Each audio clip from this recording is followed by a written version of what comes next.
Okay guys, welcome back to another one of my videos here. So today I got something really surprising. You probably already know, so it's not really a surprise as the thumbnail shows. I got a new car. It's something different that I normally wouldn't pick up. As you know, I love going 0 to 60 and flying all around quarter miles, but I needed a good daily car. Something that was gonna be reasonable on fuel, overall cost, but it had to look good, right? So let me flip this camera around and let's take a quick look at the new ride.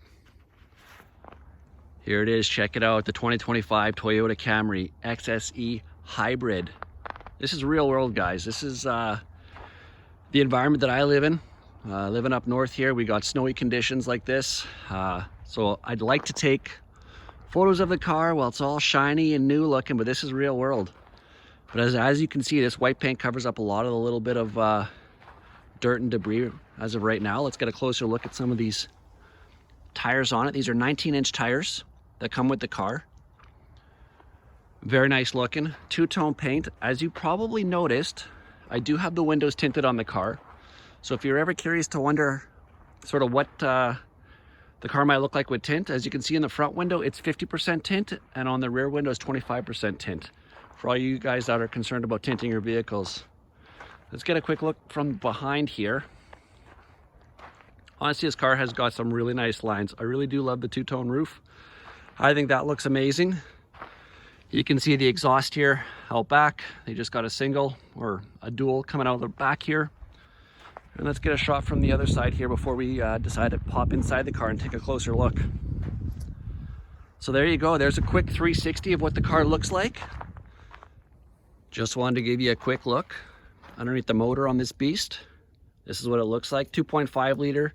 And in my case here, it's all-wheel drive, so 232 horsepower, which so far surprisingly has been pretty darn good for passing power and acceleration, but really not much to show you here. It's very simple, very basic, and it gets you from A to B. Here's one more aspect of the car that screams practicality is this trunk. This trunk, honestly, it's large. You can fit a lot of stuff in there. I recently got back from a trip and it no problem fit 4 big bags in here. I also ordered it with this nice looking trunk liner. Very well made, very heavy duty. If you flip underneath this trunk liner and you pull this tab up here, you'll see spare tire and tire removing jack accessories, which is pretty nice on this car. I've never actually really had issue with going and getting flat tires, but it is nice to know, sense of security that you get with a Camry. If you live in the north and you got to plug your cars in, it's nice that you get this option over here where you're able to plug your vehicle in. It comes with a cable, so you're no longer having to wrap these cables around your mirror. It's as simple as plugging it in and then plugging into your power source, and that's for your block heater to keep the engine nice and warm before you go ahead and start it in the ice cold freezing temperatures. I got mine with the red leather interior, and I can honestly say, guys, this interior is beautiful. If you know me and my other cars, I love red interior. These seats are nice, they're comfortable, everything is very clean looking. All the lines are nice, modern. You get that huge 12.3-inch screen. The steering wheel over here is absolutely a beautiful sight to look at. It's not atrocious like you see on some of the cars here. Very well done. And that steering wheel to hold on to feels absolutely beautiful. Let's go have a look in the back seat. Okay, here's a view from the back seat, guys. Here's real world. Now, for instance, I'm 6'4". I've got my seat positioned where I normally be driving. And look at all the room back here. Easily fit an adult back there without an issue. I even got the child seat in the back. You've seen it all before, but I will show you guys. A couple vents there for the heat and air conditioning, and a couple ports there to plug your phone in if you need to. The other thing, if you notice too, on the floor mats here, I've got these rubberized floor mats for the winter. That way there we keep the carpet and the new mats looking brand new in the summer. Okay guys, here we are. We're in the cockpit of the 2025 Camry. This is how I got my dash set up here. Dash setting up is very simple on this car here. You got to fool around a little bit to find the configuration you want, but basically you're going to hold down your set and move around each button there to decide what you want. Same with your cruise control. Cruise control, on the other hand, is a little bit different. What I like to do on my cruise control is I don't like necessarily having to have the ability to use the adaptive cruise control or lane assist. So I usually go with a very basic cruise control like you'd find on any normal vehicle or older vehicle. And that's by selecting the mode here, giving me the ability to decide what kind of cruise control that I want, and then setting my cruise control. And of course, just like any other vehicle, you've got your resume, excel, and slow down as well. And this button over here is what is going to control your distance for the adaptive cruise control for the vehicle in front of you. Again, you guys have seen it all before in the videos. I just want to give you a quick explanation. Now here's that beautiful big screen that we talked about. It's very easy to go over here. You've got your Apple CarPlay. Once your phone is connected, you've got all the options here. Here's your navigation as you've seen. Big, large screen. Your music setting over here. So you've got all different types of music that you can choose. Because I'm running my phone right now, it's not going to show you, but this car does have the XM radio. And you've got all the choices over here. It shows you what's playing over here. You can select your favorites. The other one over here is going to be your phone option. And again, it's just showing the type of phone I'm using right now. And down over here, this is going to show you your different climate abilities here, where you can actually see and choose what option you want your fan to be blowing at. So because it is a colder climate right now and we are in the start of winter, I've got mine on defrost and warming up my legs there. We can go back, choose some comfort options here, which is going to show my heated steering wheel. So I just leave mine in auto. This way here, when I start the car up, if it's nice and cold, comes on high and then slowly adjust to down low. Next thing that I like to show you guys is the trip information. So check out these numbers, guys. This is showing you basically how your fuel economy is doing as soon as you start the vehicle up and start driving. And as you can see, the car is very fuel efficient. If we just pan over quickly to the dash, you'll see, I know it's in Canadian right now, it's 6.2 liters per 100 because I am in Canada, but that typically is around 40 miles to the gallon. Also, the mileage on the car is sitting at 665 kilometers or about 400 miles. So we're still going through break-in. So honestly, from a guy that comes through vehicles that tend to use up a lot of gas and are heavy in performance, this car here has been amazing for fuel economy. Now, our last button over here is going to be our settings. This is where you can go through all your personal information, generals, notifications, Wi-Fi, display, sound. There's a bunch of stuff that you can go through that you've seen all before. It's very user-friendly. There are some things on here that I wish they had.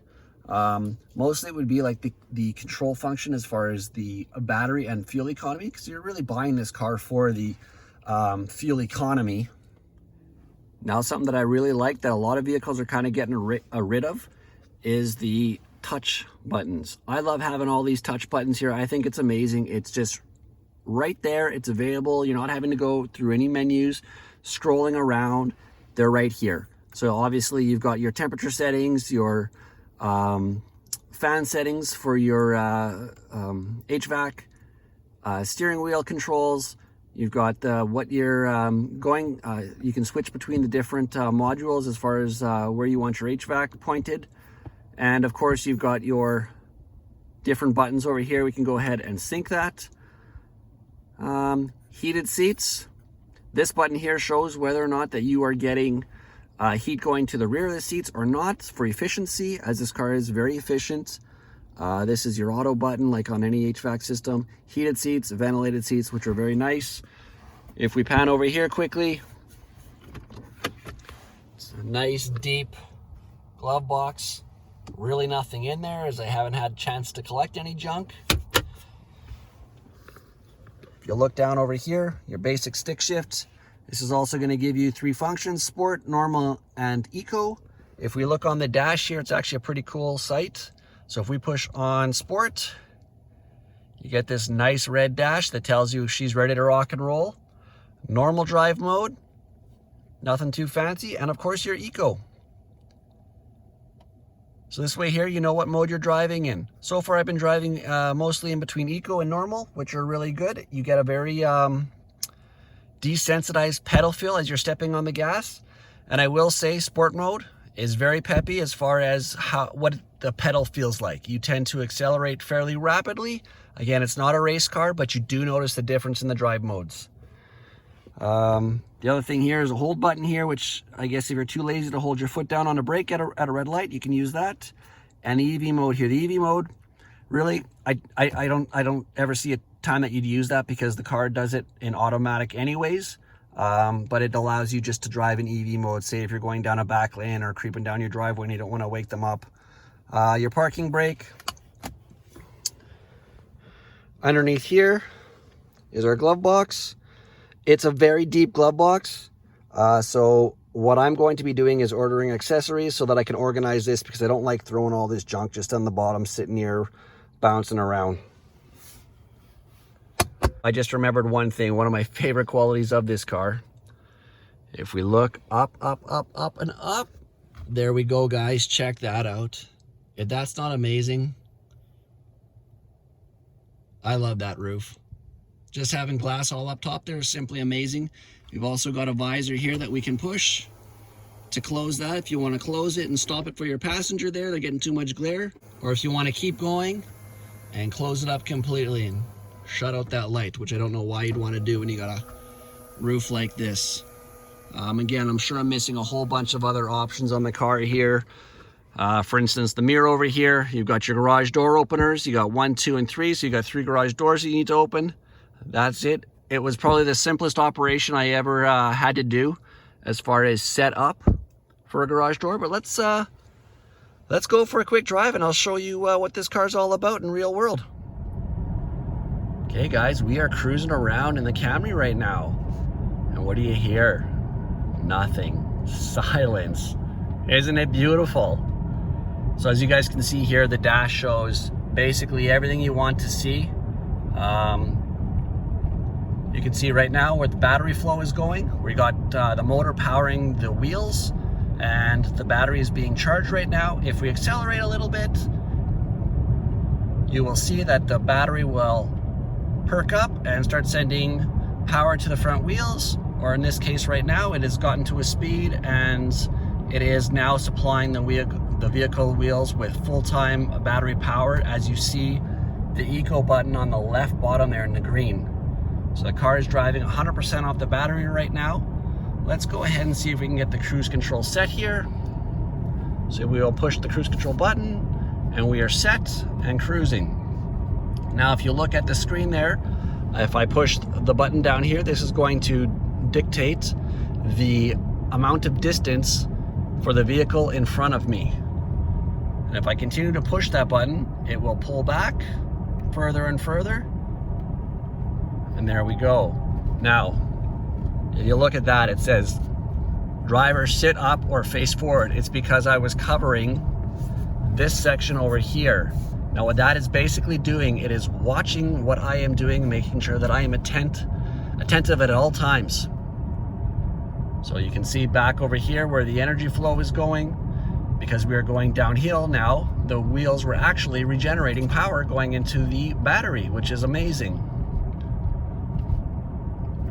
So as we continue to drive, you notice the car is nice and quiet. Again, we have many different modes to choose from. I wish I could show you guys sport mode, but as I told you previously, we are still breaking the car in. And if you look out here, the roads are not the best condition to be having fun on right now. With that being said, also, the reason for this video, the reason for me to push to get this video done is I want to show you guys sort of real world experiences. So the next thing that I'm going to be doing with this vehicle is getting the winter tires mounted on the vehicle. Now the winter tires I'm going to be getting mounted are going to be 17-inch. There's going to be a lot more rubber on them, and they are also going to be lighter. So I'm actually curious to see, even in the winter, if I go with the smaller wheel size, like if this would have been, say, the LE, which gets almost 53 miles to the gallon, if that's going to improve my all-wheel drive XSE by going with a smaller tire. And I hope you guys stick around for future videos, as there is going to be plenty more to come.